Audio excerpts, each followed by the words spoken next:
समंदरी तूफान बाइपरजॉय कराची से 600 किलोमीटर दूर ठट्ठा से 580 किलोमीटर के फासले पर तूफान में मजीद शिद्दत आने लगी। मरकज और अतराफ में 250 किलोमीटर की रफ्तार से तेज़ हवाएं, 30 से 40 फीट ऊंची लहरें उठ रही हैं। महकमा मौसमियात के मुताबिक 14 जून को समंदरी तूफान की समत शुमाल मशरिक की जानिब हो जाएगी। 15 जून को सिंध और भारत के साहली इलाकों से टकराएगा। 13 से 17 जून तक कराची, टंडो मोहम्मद खान, मीरपुर खास, ठट्ठा, सजावल, बदीन, थरपारकर, उमरकोट में बारिशों की पेशगोई। उधर PIA ने भी अलर्ट जारी कर दिया। कराची में तूफानी बारिशों के दौरान परवाजों को मुल्तान और लाहौर एयरपोर्ट्स पर उतारा जाएगा। हालात अच्छे नहीं, लोगों का इनखला लाजमी है ताकि जाने नुकसान से बचा जा सके। वजीर आला सिंध मुराद अली शाह कहते हैं बारिशों से ठट्ठा, सजावल, बदीन समेत दीगर अजला मुतासिर होंगे। अभी हमारे पास वक्त है। रेंजर्स, पाक फौज, इंतजामिया और मुंतखब नुमाइंदों पर मुश्तमिल कमेटियां बनाई जा रही हैं। मुराद अली शाह का समुद्री तूफान के पेश नजर सजावल की साहिली पट्टी का दौरा, फजाई जायजा लिया। कमिश्नर हैदराबाद की ब्रीफिंग, बताया समुद्री तूफान के पेश नजर बदीन के 0.0 पॉइंट का गांव भगड़ा में मन खाली करा लिया गया। शाह बंदर, जाती और केटी बंदर से मजमूई तौर पर 50,000 अफराद को। समंदरी तूफान बाइपरजॉय से भारत को भी खतरा, 7 रियासतों में अलर्ट जारी। तूफान गोवा से 690 किलोमीटर के फासले पर मौजूद है। मुंबई समेत करीबी अजला के लिए अलर्ट जारी। मुंबई के साहिल पर लहरों में शिद्दत आ गई। गुजरात में भी तेज़ हवाएं। भारतीय महकमा मौसमियात के मुताबिक तूफान के ज़ेर असर गुजरात में 13 से 15 जून तक शदीद बारिशों का इम्कान है। 150 किलोमीटर फी घंटा की रफ्तार से हवाएं चलेंगी। एयरपोर्ट्स पर भी हंगामी सूरत हाल, मुतअद्दिद परवाजें मनसूख कर दी गई। रनवेज को बंद कर दिया गया। शहर में येलो अलर्ट जारी। स्टेट बैंक नई मॉनेटरी पॉलिसी का ऐलान आज करेगा। शरह सूद में तब्दीली का इम्कान। इससे कबल शरह सूद में 100 बेसिस पॉइंट का इजाफा किया गया था।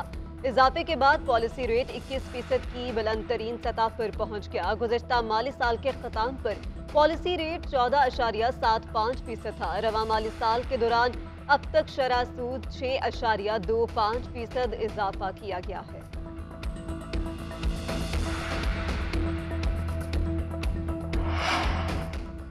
मुल्क में होने वाली महंगाई आलमी असरात के बायस है। बजट में नए टैक्स महंगाई का बायस नहीं बनेंगे। वज़ीर मुमलिकत बराए खजाना आयशा गौस पाशा की सेनेट की कायमा कमेटी के इजलास में ब्रीफिंग। कहा कि IMF का मुतालबा ये था कि प्राइमरी सरप्लस होना चाहिए। ये चीज बजट में मौजूद है। IMF सब्सिडीज की मुखालफत करता है जिसको इस बजट में कम किया। आयशा गौस पाशा का मैसाके मईशत का भी दिया। कहा वज़ीर आज़म समेत दीगर जमातों के लीडर मैसाके मईशत के लिए संजीदा हैं। सेनेट की कायमा कमेटी बराए खजाना के इजलास का फाइनेंस बिल का शिकवार जायजा। FBR को स्मगलशुदा अशिया पकड़ने के लिए दुकानों पर छापे मारने का इख्तियार मिल गया।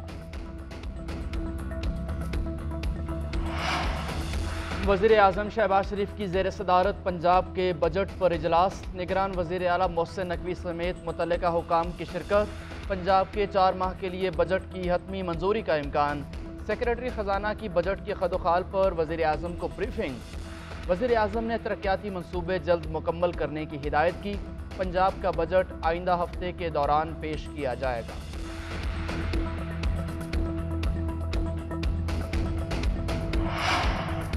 मुल्क इस वक्त माली मुश्किलात का शिकार है। ज़र मुबादला को बेहतर बनाने के लिए जो पैसे बैरून मुल्क पड़े हैं वो मुल्क में रखें। चीफ जस्टिस के बैरून मुल्क असासों पर टैक्स के निफाज से मुतल्लिक दरख्वास्तों पर रिमार्क्स। कहा हुकूमत की मजबूरियों को हम समझ सकते हैं। हम सबकी जिम्मेदारी है कि इन हालात में ताउन करें। नए टैक्स सिस्टम की खामियों को देखना होगा। अदालत ने FBR की 100% टैक्स अदा करने की इस्तदा मुस्तरद कर दी। गैर मनकूला जायदाद पर 100% टैक्स अदा करने के हुक्म इम्तना जारी। फ्री कैन को गैर मनकूला जायदादों पर 50% टैक्स अदा करने का हुक्म दे दिया।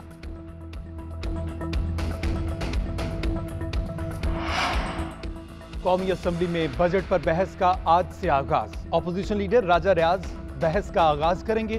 वक्फा सवालात, तवज्जो दिलाओ नोटिस समेत मामूल का एजेंडा मुअत्तल रहेगा। बजट पर बहस 1 हफ्ता जारी रहेगी। आम बहस के बाद कटौती की तहरीक शुरू होगी। ज़राए के मुताबिक बजट मंजूरी का अमल जून के तीसरे हफ्ते में शुरू होगा।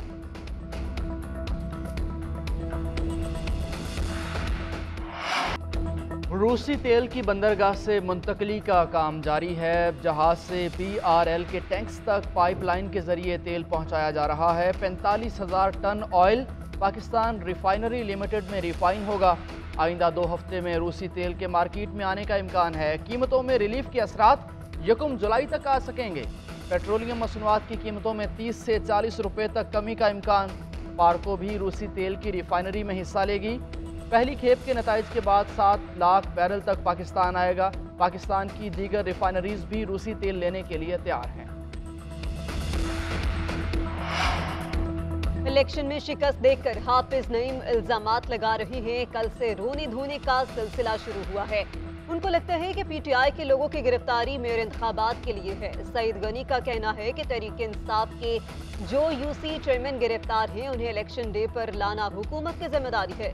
जमात के बंदे नईमुर रहमान को वोट नहीं देंगे। तहरीक इंसाफ के लोग भी कह रहे हैं कि हाफिज नईम को वोट नहीं देंगे। उनको मशवरा है पहले अपने वोट पूरे करें। मुस्लिम लीग नून का पीपल्स पार्टी और तहरीक इंसाफ का जमात इस्लामी की हिमायत का ऐलान।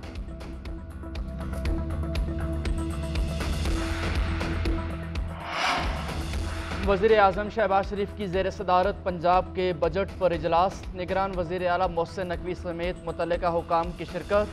पंजाब के 4 माह के लिए बजट की हतमी मंजूरी का इम्कान।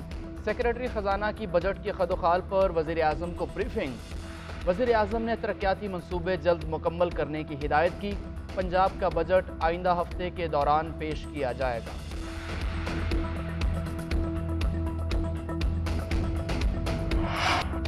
जिना हाउस में जलाओ घराव और तोड़ फोड़ केस की समाअत। इंसदादे दहशतगर्दी अदालत में खदीजा शाह की दरख्वास्त जमानत पर दलाइल मुकम्मल।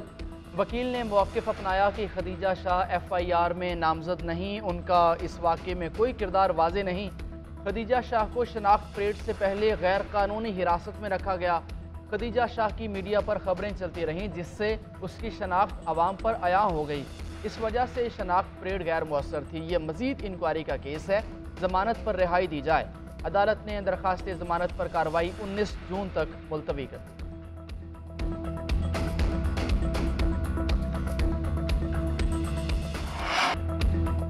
बदउनवानी के खात्मे में कोई हमारा पसंदीदा और नापसंदीदा नहीं। कौम ने जो जिम्मेदारी दी है वो बखूबी निभाएंगे। Chairman NAB general retired Nazir Butt का कहना है कि माजी में नैब को सियासी मकासद के लिए इस्तेमाल किया गया। गुज़श्ता कुछ अरसे में नैब तनाज़ात का भी शिकार रहा।